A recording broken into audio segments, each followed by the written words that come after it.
Hello folks, hey, my name is Malcolm Hughes. I want to talk a little bit about bullets and ballistics.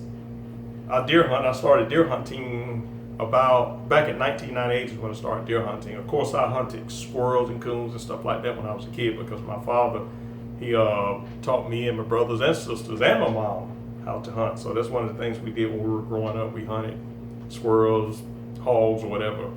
But I got into just strictly deer hunting back in 1998. Bought me a high-powered rifle, 30-06, bought me some bullets and all that good stuff. But I still did not understand the ballistics of it like I should have.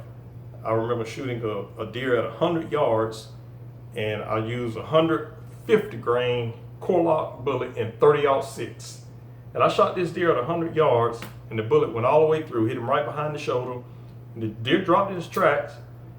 And then about the next deer season, I remember shooting a deer at 10 yards.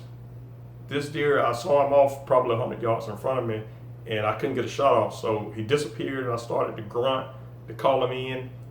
And eventually he walked up behind me. I didn't even see him coming up. I just happened to hear him, and I turned and looked, and there he was standing behind me. So at about 10 yards, I shot the deer with the same type of bullet, 150 grain, 30-06 and core lock. And I noticed that the bullet hit him behind the shoulder, but it didn't go all the way through. And I couldn't wrap my head around the physics of what had happened. It's like, why was it that deer that I shot at 100 yards, the bullet went all the way through, and then I shoot this one at 10 yards and the bullet does not go all the way through? And I couldn't understand what happened there. So I was talking to my father about it. I was saying, man, that's kind of strange. I said, the only thing I can assume is that the bullet had enough time to gain momentum at that 100 yard. Therefore, it got greater penetration and went all the way through. But at that close range, when I shot the deer at 10 yards, the bullet maybe didn't have enough speed built up to go all the way through. But I was totally wrong, totally off base. And he corrected me on that one. He told me actually the bullet is traveling faster. So anyway, I did a little bit of research and looked it up. And what had happened was the bullet was traveling faster at that closer range because the muzzle velocity of this particular bullet is about 3,000 feet per second. 3,000 feet per second. So that's getting with it. So at 100 yards, this bullet has slowed down actually. At 100 yards, by the time it reaches 100 yards, it's probably 2,800 some odd feet per second maybe. It slowed down a little bit because gravity plays a role on it. It starts taking over. It slows the bullet down. But anyway, once I did some study and some research, I figured out what had happened. What had actually happened is that the bullet was traveling so fast, and this is an expandable bullet, is that when that bullet hit that deer, it expanded so fast and mushroomed that the expansion of the bullet is what caused it to slow down and kept it from penetrating all the way through because it was moving at such a fast speed, and it opened up.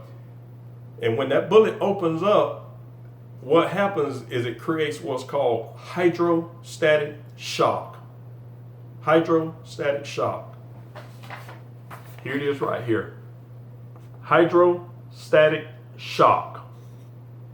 Hydrostatic shock, which is the same thing as hydraulic shock, it's hydraulic pressure. That the bullet, when it mushrooms, it opens up and it creates somewhat of an explosion on the inside. Not an incendiary explosion, but an explosion due to kinetic energy and the impact. And it creates a shock wave inside of the deer. And that's what creates such a big cavity wound. The bullet mushrooms quickly, it slows it down and stayed on the inside of the deer. So that was really a lesson for me to kind of understand the physics of the bullets and the dynamics of it. So it plays a major role in what type of bullet I need to get, what type of bullet I should use, and at what yardage and such and such. Which brings me to my next topic, which is using guns for self-defense. For anyone that's using guns for self-defense, it's very important that you use hollow points. Hollow points. Here are some hollow points. I used the 9mm, and those are some hollow points there for self-defense. a friend of mine, he bought a 45 and he had it all loaded up and everything, and he showed it to me. When I dropped the clip in it, I noticed he had full metal jackets. And one of the things I told him is, if you're using these for target practice, that's good. But if you're using them for self-defense, that's bad. You don't need to use full metal jackets for self-defense. They become a liability. The bullet will go through, if someone were to attack you, the bullet will go through quickly and is subject to hit somebody else. The hollow points, on the other hand, will expand and mushroom, and they create hydrostatic shock. There have been studies shown that there have been people in the military that's done study on this, in the police academy, police department, that hydrostatic shock create blood vessels in the head to bust, like someone that's shot in the torso or in the chest, and they actually die from busted blood vessels in the head, and that's due to the hydrostatic shock. So it's very important, if you're using a gun for self-defense, to make sure that you use hollow points and not full metal jackets. Use hollow points. Make sure you put hollow points in there. And again, when you're deer hunting, always consider the bullet weight and the caliber of gun that you're using, because they too create a tremendous amount of hydrostatic shock, and they can be very effective in killing, deer, elk, or whatever it is you want to hunt. Y'all be safe out there.